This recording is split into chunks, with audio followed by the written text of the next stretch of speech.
importante para fechar o raciocínio, porque isso aqui, apesar de ser coisas diferentes, são doenças comuns, frequentes e que entram no diagnóstico diferencial do abdômen agudo ainda. Na verdade, é a continuação do abdômen agudo, tá? Então essa, e aí falta uma cervical congênita que fica semana que vem, e semana que vem daí aí eu dou o horário da dor de pescoço que deram vocês, que já aí vai ser a semana pré-prova, né? Sim. E a primeira prova é CIP, não é isso? A primeira prova é CIP. Então deixa eu falar. Pelo fato das nossas cervicais vai cair só no pediatra, né? Não. Gente, tudo a gente extrapola. Por quê? Não é nem agora. A questão mais é assim, quando eu te falar de diagnóstico diferencial de massa cervical, que eu estou dando lá em cabeça do pescoço, não tem como não te dizer que se estirou o osso, não pode ser um diferencial. Então você pode usar essa aula para responder uma questão da outra prova sem problema. Por que dor pediátrica? Porque é mais comum na infância, é massa cervical congênita.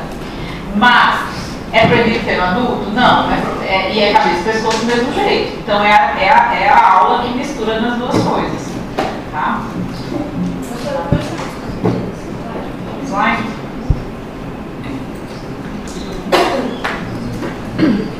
Esse aqui. Massa cervical congênita, né? Como eu falei? Isso.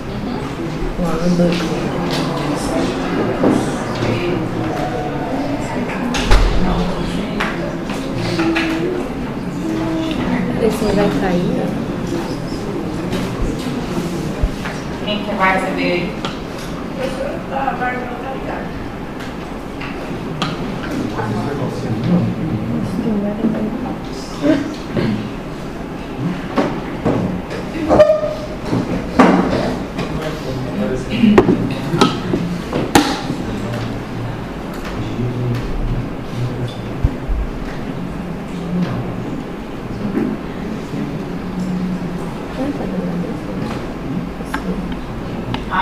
Alguém tá gravando? Eu falei pra ela que eu ia gravar. Que eu ia gravar, pra passar pra ela. Alguém costuma gravar? Pra colega que não grava, que faz isso. Diego grava. Grava? Vou gravar. Então vamos lá. Defeito da parede abdominal. Esse aqui são os grandes representantes. Apaga a luz, ou vem lá depois, para vocês verem bem. Trotskism e anfilocele, isso chove em prova de residência. Não tem prova de residência em cair uma única, pelo menos uma questão disso aqui. Tá? E é relativamente comum. Então eu vi na minha residência de cirurgia geral, eu vi quando eu era interna. Um dia desse, uma aluna me mandou, então, aqui e acolá, chega na maternidade um caso desse, tá? São dois defeitos diferentes, mas os dois são os principais defeitos da parede abdominal. Eles são caracterizados pela exteriorização de conteúdo intestinal e de vísceras, mas apesar da semelhança, são coisas totalmente diferentes, tanto de origem quanto de estrutura morfológica mesmo. A primeira é um defeito mais importante da parede. É um defeito normalmente maior que 4 centímetros, levando a um prolapso variável das alças e das vísceras que estão recobertas por essa membrana translúcida, que é um resquício de âmbio e peritônio parietal. E o cordão umbilical normalmente está no ápice do defeito. Então aqui está difícil de ver, mas está vendo o cordão umbilical? Aqui, ó. É que o defeito está pesando e caindo assim de ladinho, mas o coto do cordão umbilical está em cima dessa película, está sempre na película, tá? No ápice do defeito. A outra doença é uma doença de menor proporção em relação ao defeito na parede, normalmente menor que 4 centímetros, e o defeito sempre vai estar à direita do cordão umbilical. Porque parece que o problema foi uma involução da artéria, da veia umbilical direita. Então, ali onde a veia teve um defeito, teve uma fragilidade e acabou acontecendo um orifício por onde as vísceras passaram. Normalmente, nesse caso, as vísceras são vísceras móveis, ou seja, principalmente estômago e intestino, que é móvel, né? E elas estão exteriorizadas em meio líquido amniótico e não recobertos pela película, tá? Normalmente as vísceras estão expostas ao nascer. Quando a gente bate o olho, gente, a gente acha que isso é onfalocele, tá? O primeiro é onfalocele e o segundo é gastrosquise. Quando a gente bate o olho, fala assim, ué, mas aquele ali tá mais feio, aquele ali tá maior. Só que aqui o que interessa é o defeito na parede. O defeito na parede, quando eu for pegar a base do defeito, o buraco na parede abdominal da criança, na onfalocele é maior. Só que como ela está organizada ali naquela película, não parece tão feio. Já o defeito na barriguinha dessa criança da gastrosquise, o buraquinho na parede é menor. O problema é que como foi uma hérnia verdadeira, um prolapso verdadeiro, as alças que ficaram em contato com o líquido amniótico se tornaram edemaciados. E aí tem esse aspecto mais feio, mais assustador, mas esse é um problema menos ruim, digamos assim, tá? É mais fácil de resolver, é menos complexo de resolver isso do que isso. Pronto, a primeira imagem é onfalocele e a segunda é a gastrosquise, tá? Então, a onfalocele é maior, é pior, tem película. Gastrosquise não tem película, tem esse aspecto mais feio, porém o defeito é menor. A gente vai ver uma de cada uma ainda. Não, eu conheço uma menina que teve hoje em dia a cicatriz dela desse. Só para lembrar então, que a gente já viu isso na aula passada, aquela questão da quarta semana, tem crescimento importante do intestino, levando a esterilização através do umbigo. Isso leva a uma hérnia embriológica congênita normal. E que 12ª semana, conforme desenvolve em crescimento, roda 270 e volta para dentro da barriga, ao mesmo tempo que a parede abdominal desenvolve. Então é questão de conteúdo e continência. Para que essas alças consigam voltar, a parede também tem que desenvolver, tá? A ausência do retorno à cavidade dá origem a onfalocele. Então, a falta daquele retorno dá origem a onfalocele, e por isso que tem essa película, que é o resquício, não é nada mais do que a continuação do cordão umbilical, que não deu conta de voltar as vísceras para dentro da cavidade, e a parede também não desenvolveu. E por isso, onfalocele pode ter associado alterações de rotação intestinal e fixação do intestino. Então, não basta não ter uma barriga desenvolvida, você ainda tem um intestino que está todo mal formado, não está fixado, pode ter brida de LED, pode ter seco fora do lugar, pode ter torção intestinal, pode ter hernia interna, pode ter tudo aquilo que a gente viu no aula passado. A gastrosquise já parece ser devido a um fator teratogênico, sabe Deus o que, se droga, se, sei lá, comida, se BPA, né? Eu fico só pensando nessas coisas assim, a gente vai ter um monte de câncer e não sabe nem do que. Porque um dia desse saiu um artigo falando que descobriram um novo fator de risco para câncer de tireoide. Eu vou ter câncer de tireoide, certeza. São coisas antiaderentes.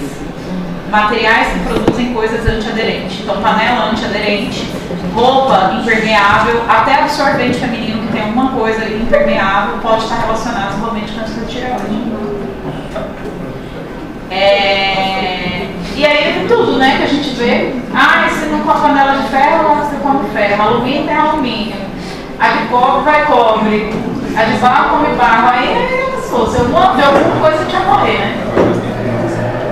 A fumaça, então, né? Então, um fator teratogênico que causa essa ruptura da somatopleura paraumbilical direita, como consequência, você tem ali o defeito da parede sempre ao lado direito do cordão, tá? Durante a fase de rápido crescimento intestinal. Prognóstico de uma ou de outra é dado pela desproporção entre as vísceras que tem exteriorizada e o desenvolvimento da barriga que tem que voltar essas vísceras. O desenvolvimento, assim, é uma parede pequenininha ou ela já comporta voltar as alças para dentro? Na onfalocele costuma ter uma desproporção maior, porque lembra que eu falei que a base do defeito é grande? Então aparentemente está bonitinho, mas quando a gente vai lá na base do abdômen, o defeito é muito maior que 4 centímetros. A gente fala, 4 centímetros não é nada. Um bebezinho que acabou de nascer, que é miudinho assim, é bastante coisa. Maior frequência de associação com outras anomalias congênitas. Em 40% dos casos, a onfalocele está associada a outras alterações congênitas. Por exemplo, hérnia diafragmática, trissomias do 21, do 18, cardiopatias congênitas. Isso piora o prognóstico. Então, a criança, além de ter um problema, ela tem vários associados. Normalmente, é uma etiologia genética, quase sempre há vícios de rotação intestinal e herniação de parte ou de todo o fígado. Então, toda vida que eu tiver uma onfalocele, e em uma onfalocele eu tenho só intestino, na outra eu tenho intestino mais fígado, essa tem fígado ou qualquer outro órgão parenquimatoso é pior, tá? Então pode ser baço, pode ser rim, pode ser qualquer outra coisa. Quanto mais vísceras outras além do intestino envolvido, pior prognóstico. A cavidade abdominal é nitidamente hipodesenvolvida com a implantação costal dos músculos retos. Nosso reto, gente, abdominal, lembra lá das barrigas tanquinho? Ele está lá na frente tifoide, na linha paramediano, né? E aí, só que ele não está assim no bebê. Então o reto ele começa ali no rebolo costal lateral e ele vem fechando a parede abdominal até a fusão na linha média. Essa criança, como ela parou esse desenvolvimento da parede abdominal cedo, ela tem uma diástase congênita. Ela não tem musculatura na parede abdominal medial. Já na gastrosquise, essa desproporção ela é maior pelo edema, salta mais aos olhos pelo edema da alça que ficou exposta ao líquido amniótico com pH mais ácido, causando uma celulite, do que de fato uma desproporção verdadeira. E por isso ela é mais tranquila, a gente costuma conseguir voltar essas alças para dentro do abdômen. Normalmente é um fator teratogênico ambiental, que não conseguimos descrever exatamente o que é. Malformações associadas podem acontecer, entretanto, costumam ser como sequelas dessa exposição de alça. Então, o que seria, por exemplo, uma atresia ou uma estenose da alça que ficou exposta? Lembra? Cicatriz estenosando? Então, isso seria, na verdade, uma sequela desse processo inflamatório pela qual as alças ficaram expostas. Raramente há envolvimento hepático. Melhor prognóstico, não? Ou seja, se eu tenho envolvimento de víscera parenquimatosa, o fígado, ele está sustentado. Já pararam para pensar que o fígado é grandão e que ele está ali no ápice? Como é que o fígado não cai? Como é que o fígado, eu tenho cada pergunta, né? É que um dia passou pela minha cabeça isso. Como é que o fígado não cai? Como é que o fígado é uma geleia? Como é que ele não, né? A gente pula, o outro pulou lá e não... Ele é fixado pelos ligamentos ao diafragma, ao reto peritônio, tem os ligamentos suspensores do fígado, tá? E na onfalocele, além de ser porque o defeito do abdômen é maior, mas porque talvez também essas fixações das vísceras parenquimatosas talvez também não estejam não tenham se desenvolvido, não estejam adequadas. Eu tenho uma maior incidência de gastrosquise em crianças prematuras, talvez porque a gastrosquise é que causa prematuridade, pelo efeito de conteúdo de continência do bebê dentro da barriga. Bebês macrossômicos costumam induzir trabalho prematuro de parto. Por quê? Porque não cabe o menino lá dentro mais. Então, como essas alças ficarem demasiadas, às vezes pode ser isso. Não se sabe. A cavidade abdominal é mais desenvolvida com implantação tópica dos músculos retos no apêndice tifoide. Então, se você for avaliar o abdômen certinho, você vai ver que tem músculo aqui na região medial da parede abdominal, tá? Ultrassom diagnóstico pré-natal. Então, faz parte da rotina pré-natal fazer ultrassom e nesses ultrassons já é possível diagnosticar previamente se isso aqui pode acontecer. E não é difícil, né, gente? Não precisa ser ultrassonografista para ver aquilo ali, né? Agora vocês viram as duas doenças? Qual é qual? A de cima é qual? Fala pra fora. Ah, tá. E a de baixo? Dá pra ver que as bolinhas da calça tá ali. Dá pra forçar até que parece lá que é uma tosse, né? A alça tudo inchada. E o outro é um falocele, tá? Então, o ultrassom pré-natal realiza o diagnóstico proepiciano por conduta obstétrica pré-natal programada. Então, vai deixar um moleque que tem gastrosquise nascer de parto vaginal? Ou de falocele, que seja? Não. Vai programar um parto via cesárea, vai levar essa criatura para uma gestação de alto risco, onde tem a UTI e cirurgia pediátrica, para abordar a criança ao nascimento, tá? Então é importante fazer isso aí. E também para ver se o bebê tem alguma outra sugestão de malformação associada que possa ser incompatível com a vida, porque daí já tem que ir preparando a mãe, inclusive, sobre a possibilidade ou não de sobrevida dessa criança, tá? Então aqui ó, a gente vê que são natimortos, né? Esse aqui, o bebezinho, o embriãozinho acabou. Mas o que eu vejo aqui? Que doença é essa? A primeira aqui do bebê azul. Ai, mas não tá no ápice do efeito. Gente, é que a gente tá vendo a foto. A gente tem que ir lá examinar, levantar. Tá no ápice do efeito. Tem película, né? Tem película. E aí, olha só, a gente consegue ver no ultrassom pré-natal também, que tem exteriorização também. Ó, essa aqui é a imagem, para vocês entenderem quando eu falo desproporção.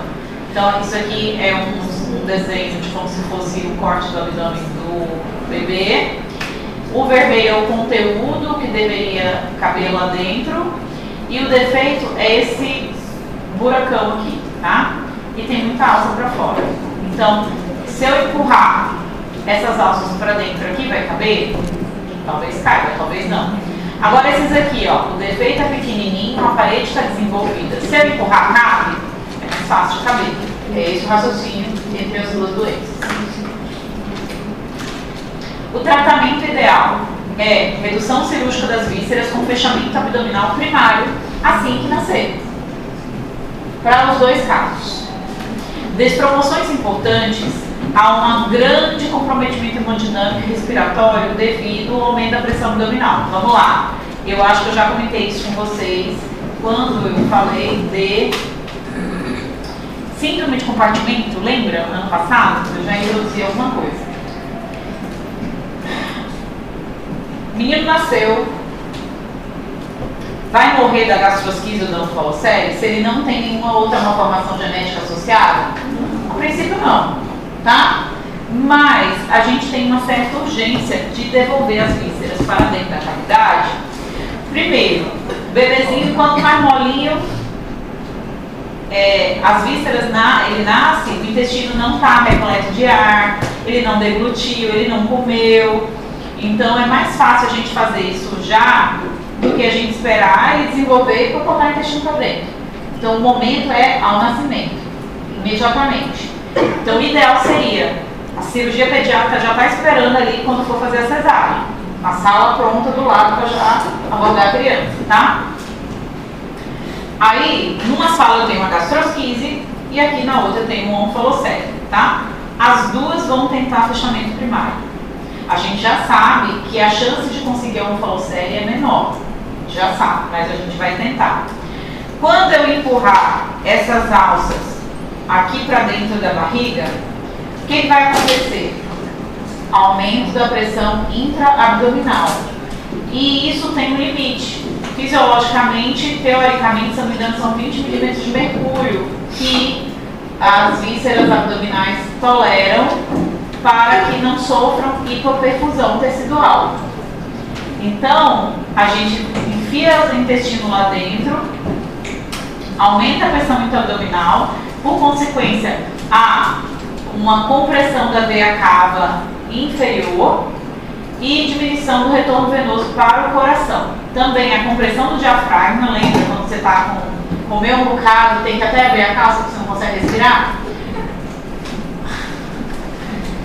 Há uma compressão do diafragma e uma redução da expansibilidade torácica. Há uma maior isquemia tecidual das próprias vísceras abdominais, porque o sangue também não consegue chegar, então o sangue não volta para o coração e o sangue também não consegue chegar adequadamente para irrigar o conteúdo abdominal, alça, rim, tudo que tem na barriga, fígado, e com isso a queda da diurese e redução imediata, queda da diurese podendo levar a consequências mais sérias, né, isquemia renal, enfim. Fazer isso simplesmente, fazia isso, tipo, não tem opção, a gente vai fazer. A gente consegue? Consegue, na marra. Só que nesse na marra, metade das crianças morriam por conta disso, de isquemia, falência múltipla de órgãos. Insuficiência renal, insuficiência hepática, isquemia mesentérica, e o moleque morria. E aí, baseado em aprendizados da guerra, desenvolveram primeiro a tal da Bolsa de Bogotá, que teve historicamente eu não sei, mas não sei exatamente a história, mas alguém desenvolveu, talvez em Bogotá, em alguma guerra, algum cirurgião, num paciente eviscerado, amarrar sacos plásticos na parede abdominal para manter essas vísceras ali cobertas até que o processo inflamatório traumático que estava causando aquele edema de alças regredisse e pudesse fechar a barriga. Isso é uma peritoneostomia, Bolsa de Bogotá ou peritoneostomia.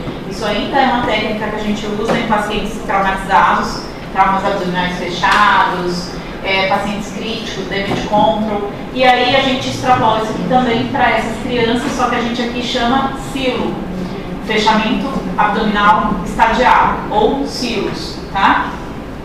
Essa criança, e também outra coisa, desenvolvimento e suporte de UTI neonatal.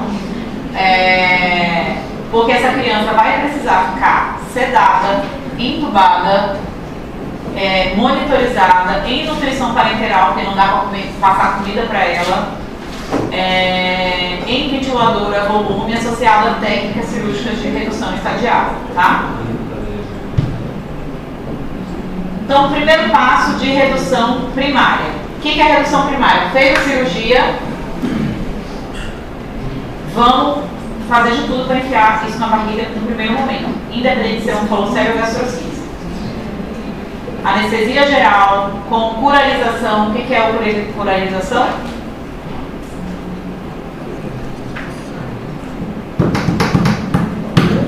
Acorda, tá todo mundo no sono, que comeram.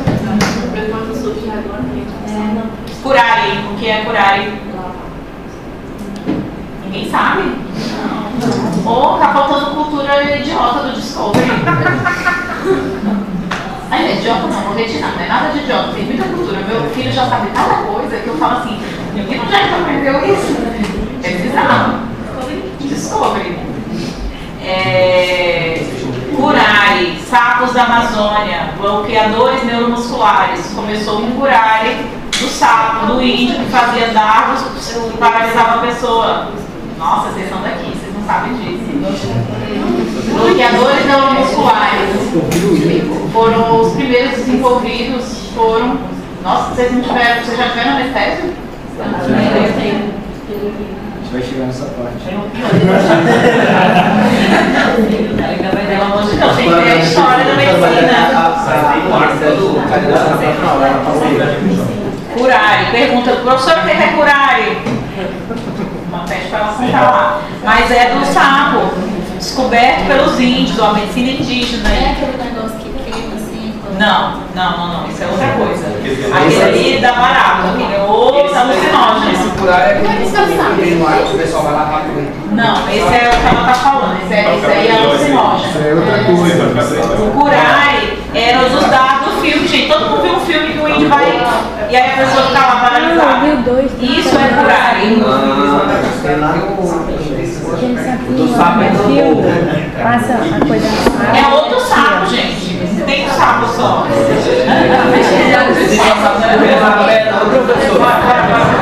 Professora, não, rapé? Sei não. Eu sei que é curar. Sim, não, é porque assim, a curarização, na verdade, gente, é um termo que pode chegar assim, me dá, o paciente está curarizado. Pode chegar e falar esse termo para vocês e falar que ele está ele está bloqueado neuromuscularmente. A gente não fala, a gente fala, o paciente está curarizado. É um termo de medicina que vem oriundo do curare, que foi que deu origem aos bloqueadores neuromusculares, entendeu? É um passo fundamental da anestesia geral, só que é feito no momento da indução. Não obrigatoriamente os pacientes ficam bloqueados a anestesia inteira. Às vezes, por exemplo, se eu for fazer monitorização de nervo ou cirurgia de nervo, que eu quero testar se o paciente está mexendo, pulando, alguma coisa, eu viro para o anestesista e falo, não pode estar bloqueado. Então ele vai fazer um bloqueio neuromuscular para induzir a anestesia com a medicação de curta duração e não vai bloquear depois. Qual é o problema disso? O paciente não bloqueado, se ele não tiver um plano anestésico bom, ele fica brigando com o ventilador. Ele não relaxa, ele fica, o ventilador expande, ele fica contraindo, e aí pode ter interferência em saturação e tudo. Então, para isso, o anestesista tem que sedar bem, tem que usar bem as outras drogas, para no momento que cirurgicamente eu não quiser o paciente bloqueado, não tenha bloqueio, ou que ele tenha feito um reversor de bloqueio, só que é caro, as medicações reversoras do bloqueio neuromuscular. Enfim, eu só quero que a criança esteja bem relaxada, porque mesmo anestesiado, o paciente pode reagir. E aí, já quantas vezes não aconteceu? Eu estou mexendo na traqueia, eu tenho estímulo, né? E aí eu vi com o anestesista, doutor fulano aqui está acordando. Aí ele fala, não, pode continuar, vou só bloquear. Ou seja, se a pessoa vai lembrar ou não, está na conta dele. Mas ele só vai, ele não ceda mais, ele só bloqueia. Ele só corta o estímulo nervoso que eu estou estimulando ali na traqueia. Aqui eu quero que a criança relaxe, porque a gente vai forçar as alças abdominais para dentro da barriga dele. Então, primeiro passo se for gastrosquise, que o defeito é pequeno, a gente amplia o defeito para poder separar a aponeurose do tecido seloso subcutâneo da musculatura. Porque a gente vai, nesse próximo momento, dar uma esgaçada, literalmente esgaça a parede abdominal com o dedo, como se fosse você pegar um tecido que você quer enlarguecer, quer lacear, pronto, a gente quer lacear a parede abdominal desse bebê. A gente faz isso, o cirurgião faz isso com a mão. E depois vai introduzindo delicadamente de volta o conteúdo e vem dando pontinho e vai fechando. Tá vendo o dedo dele lá? Ó, ele empurra a primeira alça para dentro. Olha como a criança é pequenininha. Deixa eu ver se eu aumento aqui, ó. Tá vendo? Ele primeiro ampliou o defeito. E que doença é essa, gente? Olha aí o cordão. Que doença era essa? Gastrosquise não falou sério? Bem, gastrosquise. A implantação do cordão umbilical está tópico na parede abdominal. Por isso, lembra que onfalocele estava lá na cápsula do balão? Aqui não. Você vê que o cordão umbilical chega bonitinho na barriga e que o defeito é à direita do cordão. Por isso é gastrosquise, tá? Então voltou aqui as alças para dentro da barriga, foi enfiando delicadamente tudo lá e fecha. Como o defeito não era grande, ó, você acha que tá um rasgo medonho, né? Olha lá como fechou, ficou pequenininho, passava só o dedo do cirurgião. E finalizou a cirurgia. Quando você olha para esse bebê, o que vocês acham? Parece que essa barriga tá estufada, vai explodir? Vai explodir? Não. Tá isquêmica? Não. Tá vermelha, tem sanguinho, nem achei. Sim, ela tá distendida, mas então olha só, também não achei. Fechamento da bolsa, fechamento em bolsa de bolsa de tabaco, não, estrutura em bolsa de tabaco. é realizado quando a pressão intraabdominal está menor que 20 milímetros de mercúrio. Por quê? Acima de 20 milímetros de mercúrio é aquele valor onde você começa a ter risco de sofrimento de alça, de isquemia intestinal, isquemia renal, ou estabilidade hemodinâmica e ventilatória.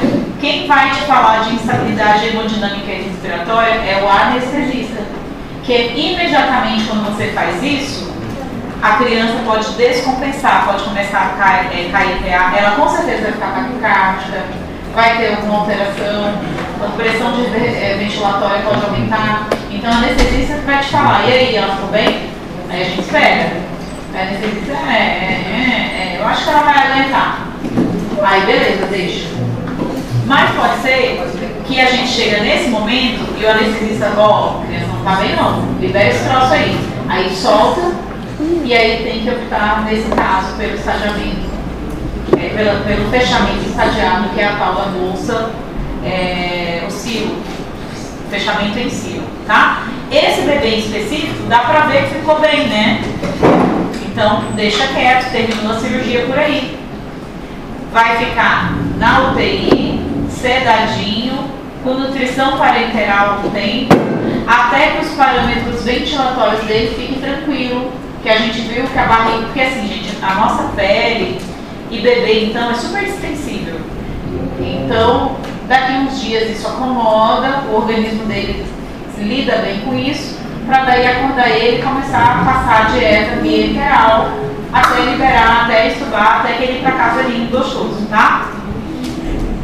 Como que eu também posso verificar a pressão intraabdominal, para não ficar tão no achismo se a criança está bem ou não, se essa pressão abdominal está alta ou não, através de medidas não invasivas. Então, eu posso tanto passar uma sonda vesical de demora nesse bebezinho, porque a pressão dentro da bexiga vai ser uma pressão indireta de como está a pressão intraabdominal, certo?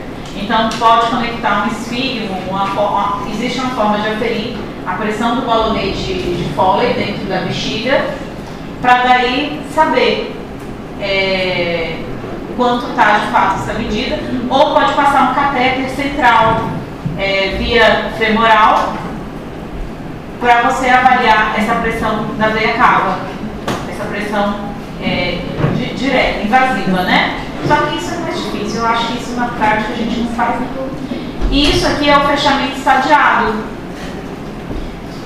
Ó, essa primeira doença aqui agora, ó, onfalocele ou gastrosquise? Por quê? Não, você está na cirurgia, filha. Ele tirou a película. Olha o tamanho do defeito abdominal. Olha esse fígado todo para fora. Isso aqui provavelmente é um onfalocele. Tá vendo o cordão umbilical? Não, porque o cirurgião tirou fora. Olha o tamanho do buraco. Olha o fígado todo para fora, meu povo. A vesícula biliar bonitinha, o estômago. E outra, como é que tá a alça? Tá inchada? Tá feia, salchichona? Não tá, é um onfalocele, tá? Onfalocele. Mas tá vendo o tamanho do defeito? Tá vendo que o cirurgião tá segurando? É o que sobrou de parede abdominal. Então aqui, ó, ele dá uma esgaçada, só tem pele, tem músculo ali? Não. Então ele vai tentar enfiar isso tudo dentro da barriga. Não deu certo, a criança não tolera, tá demais. Beleza, não conseguimos. Isso é um silo. É uma bolsa de soro estéreo que a gente vai suturar a parede abdominal, deixar as alças, o que tiver ali dentro, vai amarrar no ápice e vai mandar essa criança para UTI igual, sedada, MDT, tudo igual. E todo santo dia o doutor vai passar lá no UTI para dar uma giradinha. Todo dia, aperta um pouquinho, vai arrochando, conforme a criança vai ficando. E aí, quanto eu aperto? Mais ou menos. É o respirador, é o ventilador, é a pressão, é a PA dele, a frequência cardíaca, são parâmetros clínicos que vai me dizer o quanto eu posso apertar, o quanto eu não posso apertar. Além disso, essa bolsa transparente te mostra a própria vitalidade da alça. Então, se tiver apertado demais, a alça vai ficar esquenta, vai ficar azul. Opa, vamos folgar. Então, você tem esse parâmetro direto também. Entretanto, gente, a gente não pode demorar demais para fazer isso. Ó, a redução total e a retirada do silo, ela deve seguir cerca de 4 a 6 dias. Se a gente demora demais, começa a aumentar o risco de deiscências da poneurose, evisceração e infecção. A gente observa isso quando um paciente abre um ponto, uma ferida. Abriu um pontinho, sei lá, ele fez um esforço, abriu um pontinho. Às vezes eu dou ponto para tentar fechar, mas a maioria das vezes não vai legal. Que aquela ferida que está ali em 6 dias, 7 dias de cicatrização, o tecido está inflamado, ele está friável, você passa o ponto, rasga, você passa o ponto, rasga. Então é por isso que ele fala, ó, tem que ser rápido, porque quando a gente enfiar tudo dentro da barriga, você vai ter que dar uns pontos e vai ter tensão ali ainda. Enquanto o tecido tá bom, você consegue fazer isso. Agora, se o tecido começar a ficar friável, tudo der o ponto vai abrir, der o ponto vai abrir, tá? E aí é quando essa criança tem um risco maior de morte por infecção, porque aí você não consegue voltar essas vísceras de jeito nenhum e ela acaba tendo infecção secundária e morte. Mas olha só, esse bebezinho aqui, em torno de 6 dias, ó lá, que nem ela falou, eu conheci uma das gastrosquias, é esse mesmo bebê dessa estadiada ali, ó, do cilo.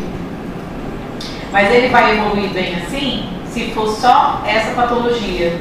Porque se ele tiver outras anomalias associadas, a chance dele ter alguns outros problemas dentro do meio do caminho também é maior, né? Por exemplo, esse figueiredo para fora assim, tá fixado bonitinho lá na... Não tá, né? O fígado tá todo do avesso aqui para fora, ele deve ter alguma alteração de rotação intestinal também, né? E é o mesmo bebê? Não, é outro bebê. Você vê que o silo é diferente. Ô professora, essa bolsa de soro aí, que é o que chama de bolsa de Bogotá? Pode ser. Bolsa de Bogotá é a técnica. No adulto é diferente, gente. No adulto, aqui na criança chama silo porque parece um silo. Sabe o que é silo? Sim. O silo aí dos grãos do povo, né? Então parece um silo, um cone. No adulto, normalmente é peritoneostomia. Na laparô, e aí você coloca como se estivesse fechando, sei lá, uma saltenha. Fica um negócio mais abalado na parede abdominal. A gente viu peritoneostomia no passado? Não. Depois eu acho uma foto aqui na internet. Vai da escola. Então, peritoneostomia, na maioria dos lugares, no adulto, usa a bolsa de soro também estéril. Às vezes usa da diálise. O pessoal da diálise peritoneal tem uns sacos de soro. Tem que ser aquele soro mais forte. Tem que ser saco, não pode ser frasco. E eles têm umas bolsas, vem um conteúdo da água da diálise grandona, ou então bolsa de coletor urinário. A gente usa algum material plástico que venha estéril e que tenha no hospital. E que aguente dar uns pontos e segurar essa pressão. E que seja transparente para a gente fazer uma vistoria das alças, inclusive, através dessa bolsa. E aí prende lá na poneurose e manda ver um chuleiozão. Esse paciente está na UTI, grave, ele vai ter que voltar para o centro cirúrgico para ser reabordado, tá? Na minha residência de geral, em Londrina, a gente usava meia candle. Eu fiquei bege quando eu vi isso, a gente usava. Alguém inventou isso, é que nem a história do pulo aqui no João Paulo. Esse pulo do João Paulo só aqui. Lá usava meia candle, sabe que é meia candle, meia de média compressão? Alguém comprava, cortava, mandava esterilizar e se precisasse tinha lá estéril. Porque era uma meia de boa compressão e ela ia puxando, estimulando o retorno das alças. E ela também era, digamos assim, microporada, vazava secreções. Então, se tivesse sangue, sangrava, se tivesse pulso, secreções, saía. E é claro, botava umas compressas em cima, cobertibão em cima da barriga e mandava para UTI. E se o paciente precisa... Por que faz peritoneostomia? Primeiro, síndrome de compartimento abdominal. Você não conseguiu voltar as alças da pessoa para dentro. Segundo motivo, pacientes que precisam de múltiplas abordagens intestinais. Quem é esse? Paciente que chegou no abdômen agudo obstrutivo grave, séptico, você abriu a barriga, está tudo podre, mas ele não morreu, então você sabe que não foi a última cirurgia, vale a pena fechar lá, parou, curar, fechar a poneurose, depois fecha os planos. Não, você vai ficar perdendo tempo com isso, o paciente está grave. Médico, peritoneostomia, UTI. Ou damage control, politrauma, poliperfurado. Paciente grave, sangrando, tiro no fígado, tiro não sei aonde, tiro na alça, você enfia compressa para parar de sangrar. Sangra tanto que não dá para você parar sangue por sangue. Você enfia a compressa e fecha a barriga dele do jeito que dá, manda ele para UTI, reza, se ele sobreviver 24 horas, aí você vai reabordar aqueles ferimentos pontualmente, conforme o estadiamento clínico dele. Isso é damage control. Paciente crítico, tá? Você vai fazer o fechamento por plano? Não, a gente usa de bolsa de Bogotá, porque abre e fecha rápido. Um zíper. Não é zíper não, mas abre e fecha muito mais rápido, sem ter que ficar desgastando a parede do abdômen, sem ter que comprometer o hemodinâmico dele por síndrome de compartimento de abdômen. Aqui ok, né?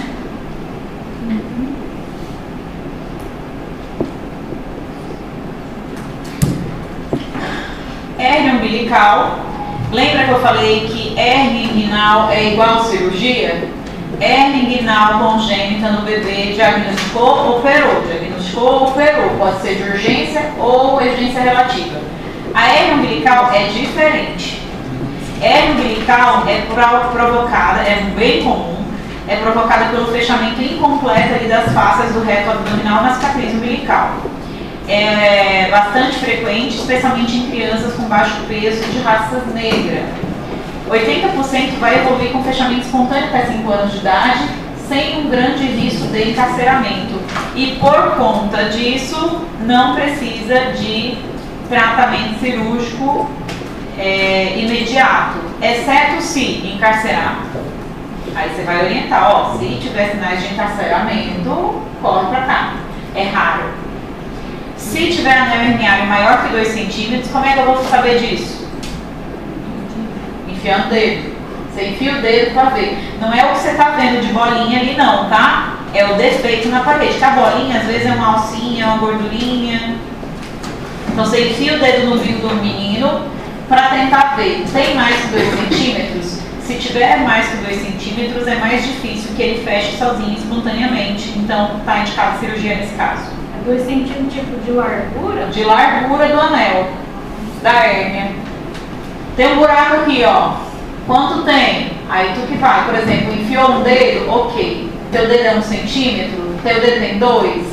Então, meu dedo, talvez meu dedão tem 2. Se for, então eu tento enfiar o meu dedão. Se entrar meu dedão e esse negócio vai fechar sozinho, não. Chama o cirurgião. Tá? Crianças com derivação ventrículo-peritoneal. Por quê?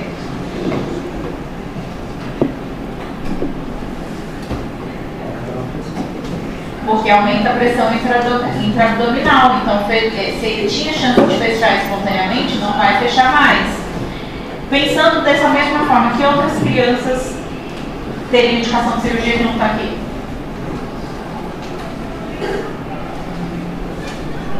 Qualquer que tenha alguma coisa que faça aumentar a pressão? Dá um exemplo. Não sei, gente. É questão de prova. Eu pergunto isso na prova. Hein? O que mais que faz aumentar a pressão?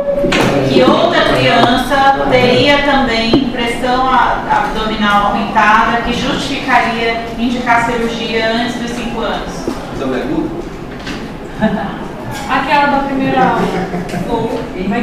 Não, gente, para de viajar, é coisa mais comum.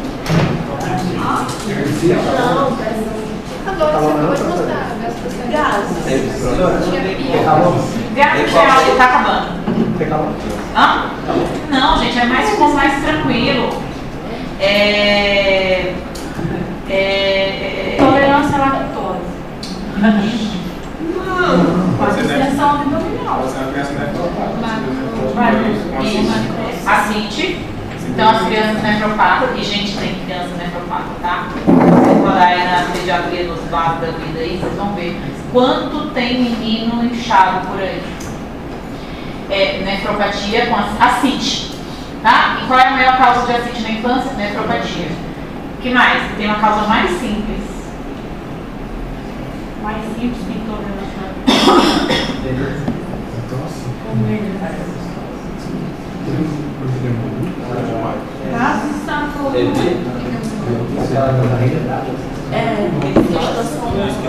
Tossidores crônicos. Crianças tossidoras crônicas. Quem é? Menino que tem asma, bronquiolite. É mais comum, né? Menino que fica gripado direto. Mas assim, não é o gripado direto. Normalmente é as que tem as crises asmáticas, que usam bombinha. São essas crianças que são tossidores. Assim, não é qualquer criança, é criança que realmente você vê que faz um esforço abdominal maior. Essas crianças podem ter que fazer também, tá? Qualquer coisa que aumente a pressão intra-abdominal pode ter que fazer a cirurgia, porque ela não vai fechar a barriga sozinha, a hérnia sozinha. E, claro, crianças maiores de 5 anos que já passou do tempo, ela não deu conta de fechar, daí tem que fechar também, tá? Olha esse bebê, ali ele tinha 3 meses, depois com 5 meses, olha como fechou rápido. É pra botar moeda?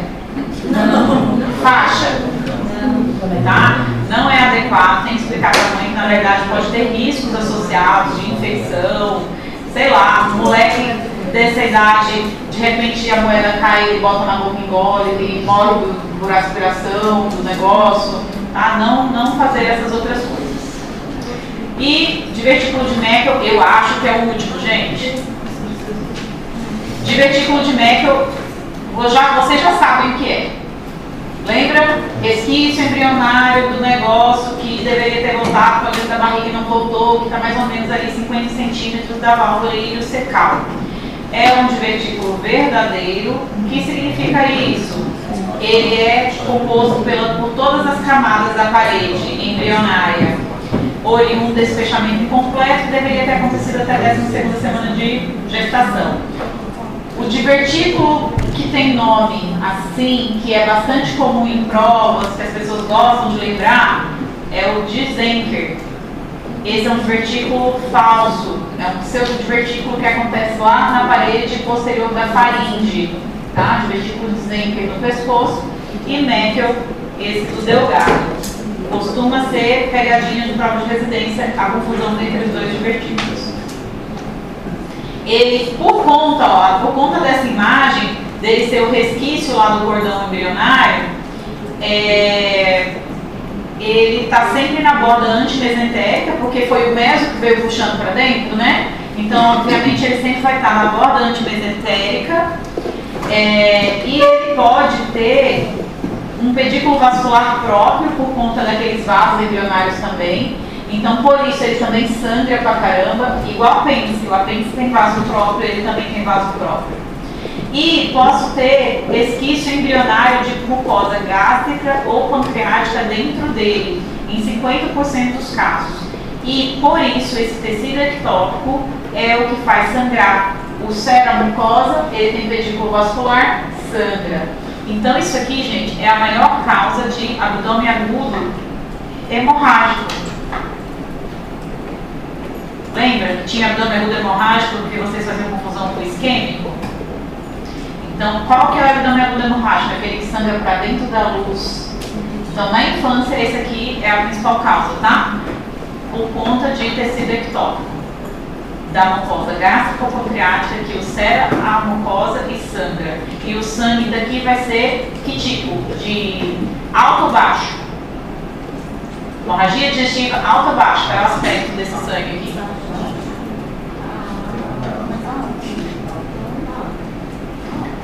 Está no hilo terminal.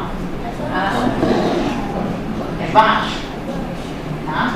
É baixo, está no hilo terminal, não dá tempo dele digerir. Então, tem hematopenia. A maioria dos casos permanece assintomático por toda a vida, podem cursar com sangramento digestivo, especialmente se for na infância, ou com quadros obstrutivos, inflamatórios ou até câncer no adulto. A grande maioria, quando achar, vai achar por azar. Mas se for ter clínica na criança, vai ser normalmente esse sangramento por mucosa ectópica, e no adulto porque ele obstruiu, porque ele inflamou, como apendicite, ou porque desenvolveu um câncer nessa mucosa ectópica também. É a anomalia congênita gastrointestinal mais comum e ocorre em 3% das pessoas. Tem uma frequente associação com a atresia de esôfago, ânus e perfurado, doença de Crohn. A clínica, gente, é igual, quer dizer, a clínica varia. Se for assintomático, assintomático, não tem como saber. Mas pode ter aquele quadro de sangramento intestinal baixo ou um quadro de ite, semelhante a apendicite. E é o principal diagnóstico diferencial de apendicite. Se abrir o quadro sangrando, ele vai ter provavelmente uma dor abdominal de baixa intensidade, mal delimitada, com diarreia sanguinolenta. E aí vai entrar na investigação pode entrar, por exemplo, diferencial na pesquisa de sangue oculto na fezes. O paciente, por algum motivo, vai lá, sangue oculto na fezes. Tem que entrar como diferencial aqui, tá? Esse sangramento pode ser tão importante ao ponto de causar perfuração intestinal também. Mas ele pode, no adulto principalmente, evoluir com uma diverticulite aguda, com dor abdominal semelhante a apendicite. A única diferença é que essa dor abdominal aqui não vai localizar na fossa ilíaca direita, porque não é lá. Então é aqueles casos de apendicite que a gente fala, puxa vida, parece um apendicite, mas não localiza, não está bem ali na fossa ilíaca. Por isso que, nesses casos aqui, às vezes, indica a cirurgia para apendicite e vai lá atrás do ilho terminal para ver como é que está esse ilho terminal, se não tem, por acaso, um divertículo. Olha só como eles estão feios aqui, ó. Bem it, hein? Bem apendicite. Em crianças maiores de 8 anos, quadro de abdômen agudo inflamatório com achado de apêndice aparentemente normal, seja no exame de imagem ou no intraoperatório, obrigatório ir atrás.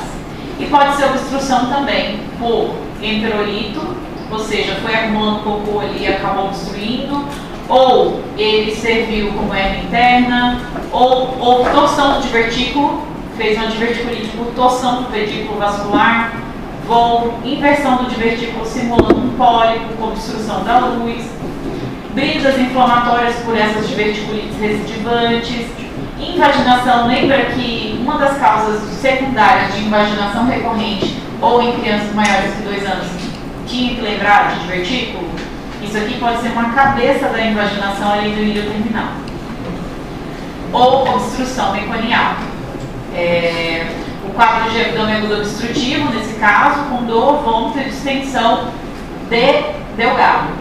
É um quadro de abdômen agudo obstrutivo baixo, porém, quando você faz a imagem, não tem dilatação de cólon, só delgado. Indica cirurgia.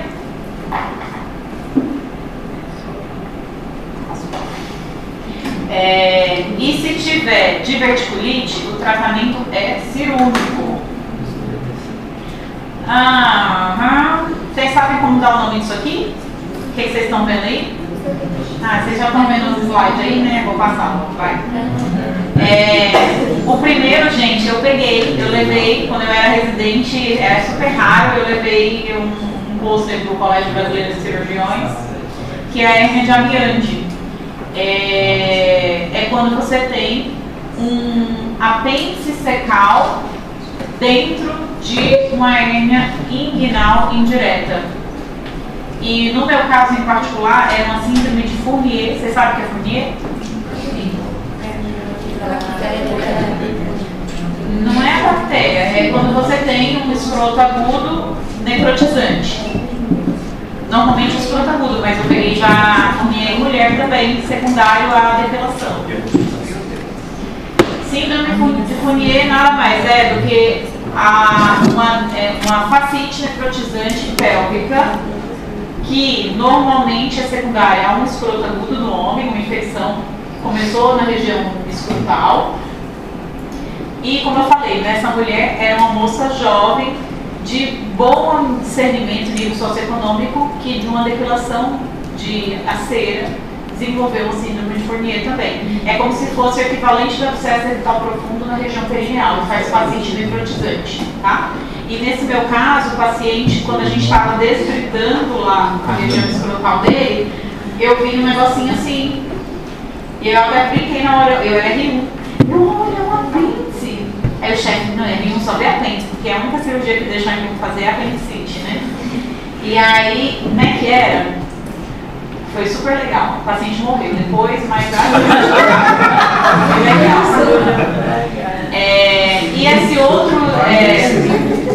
E esse outro aqui é Redilitré, tá? É quando um divertículo de Meckel é que está na hérnia. É super raro, é muito azar, na verdade. O diagnóstico desse divertículo, na maioria, na grande maioria, é achado cirúrgico, por outro motivo, foi fazer a apendicectomia, fazer qualquer outra coisa e acharam. Se for um quadro de hemorragia, especialmente na criança, onde a gente pensa naquela hemorragia pela mucosa ectópica, aí é ideal fazer uma cintilografia com texnécio, tá? Que ela vai corar mucosa gástrica ou pancreática ectópica. Seria aquela bolinha ali, tá vendo que o estômago tá pintadinho lá em cima? E aí tem uma bolinha no meio. Só que assim, é um exame meio que forçar a amizade ali, né? Dizer que tem mucosa pancreática ectópica ali, beleza, mas diz que ele é o gold standard. A arteriografia é outro exame muito bom, especialmente nos casos de sangramento onde a cintilo não mostrou mucosa ectópica, que pode acontecer. Só que para isso tem que fazer um cateterismo, jogar o contraste e você tem que dar sorte de estar sangrando na hora do exame. Porque se não estiver extravasando, porque o que a gente vê na arteriografia? Sangrar para dentro da luz intestinal. Ó, ali está sangrando para a luz intestinal, porque o contraste está saindo do vaso e caindo na luz intestinal. Só que se o troço estiver coagulado e naquele momento estiver sangrando, você não vai ver. Enteroscopia é aquele ou exame enteroscópico, colonoscópico, ou por cápsula também. Aquela foto é uma cápsula. E a cápsula deu sorte de, num certo momento, fotografou a luz intestinal e a luz do pólipo, do divertículo. É muita sorte, né? Que a cápsula está lá. Então é muita sorte achar aquilo ali. E sinceramente, um dos principais exames quando se suspeita disso é realmente laparou por vídeo diagnóstico. Se for se encontrar o problema, inclusive você já resolve através dessa cirurgia por vídeo. Professora, vai ter alguma situação em que essa cintilografia com tecnésio ela é preferível fazer antes de já ir direto para a laparoscopia? Não, se você tiver dinheiro e disposição, você vai fazer ela sempre antes. Porque ela é a primeira, ela é teoricamente menos invasivo. É o gold standard, então se for sangramento, você vai fazer ela primeiro. Agora, se for IT, adianta? Não, porque se é IT, está inflamando já, você vai ter que tirar. Então, para que vai fazer ela? Faz só quando é sangramento, suspeita de sangramento. Só que é tudo, por exemplo, no SUS a gente tem isso? Não. Mas, é paciente plano, lá no ENOC ou lá no não sei onde está fazendo, você tem disposição? Faça, é o primeiro coisa. Tá? O que é essa cintilografia? Essa cintilografia com tecnésio. Se a investigação for causa de abdômen, de hemorragia digestiva baixa, né? Se você está pensando em divertículo como causa de uma hemorragia digestiva baixa. O tratamento, então, do assintomático, deixa quieto. Exceto se você já estiver na cirurgia, porque aí entra como aquela história de oportunidade, né? Vai deixar lá também. Mas se estiver sangrando ou com suspeito de um tumor associado, o ideal é fazer enterectomia segmentar em pizza, incluindo o divertículo com anastomose entérica primária. Então é isso aqui, ó. Por quê? Isso aqui, ó. Porque aquela mucosa ectópica, você não consegue garantir que fazer isso aqui não vai ter mucosa ectópica ficando, que vai ulcerar aqui de novo.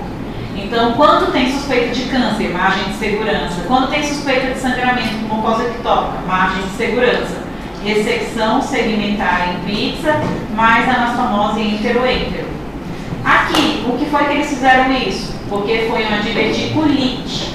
Então, provavelmente já era um adulto, onde não era a mucosa que estava sangrando, era it, igual a apendicite. Aí ele fez aqui, ó, fez com um grampeador até. E tá vendo, essa alça tá bem inflamada, hein? Sei não, isso aqui não vai dar ruim.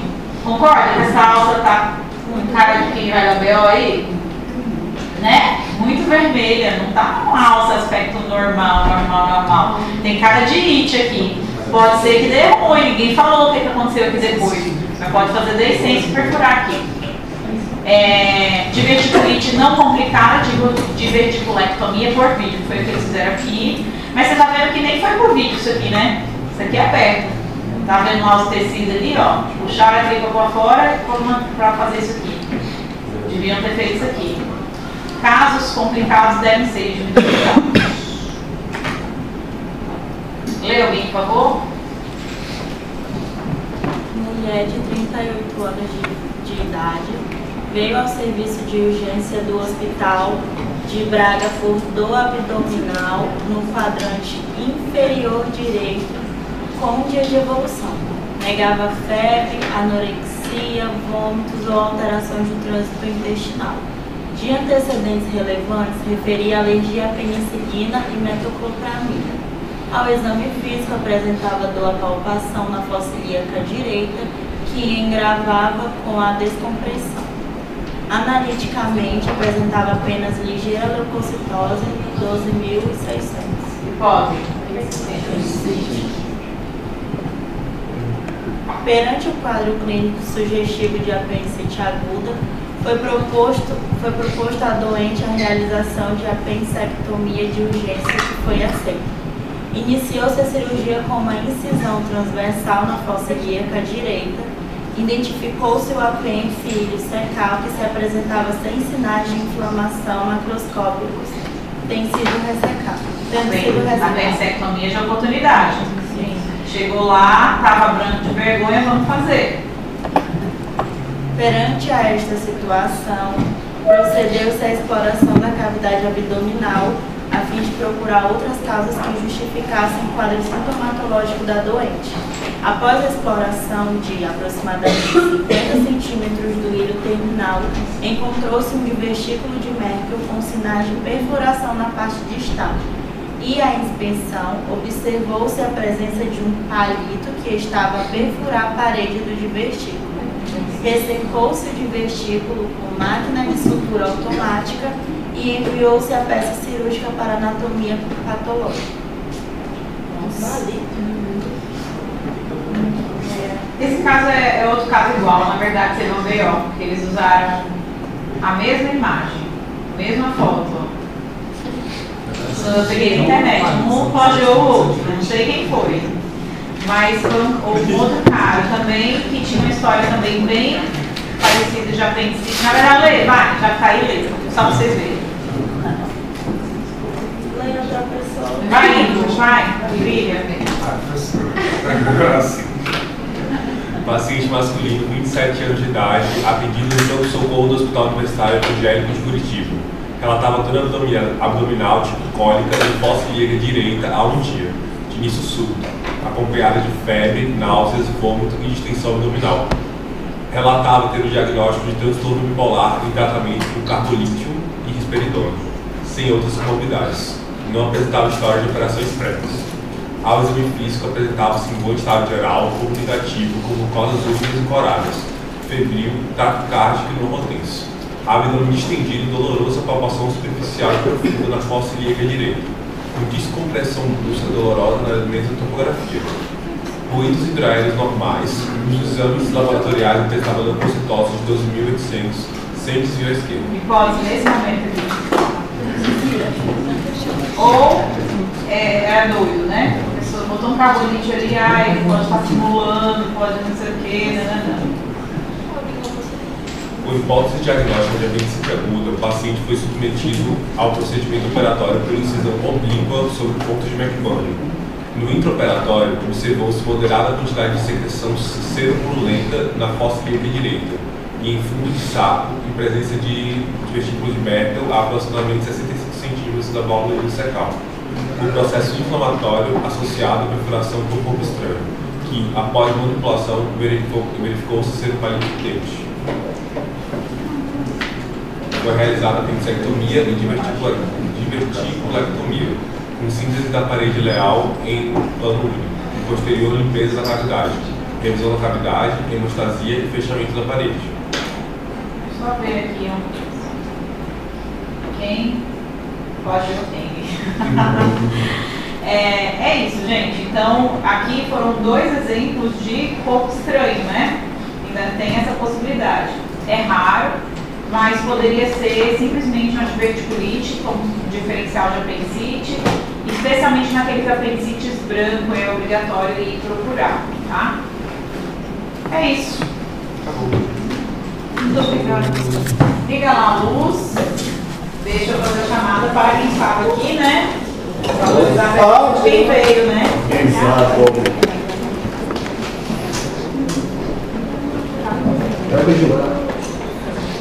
Presença.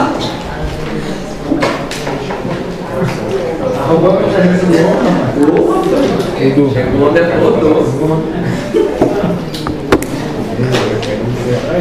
você reza aí, velho.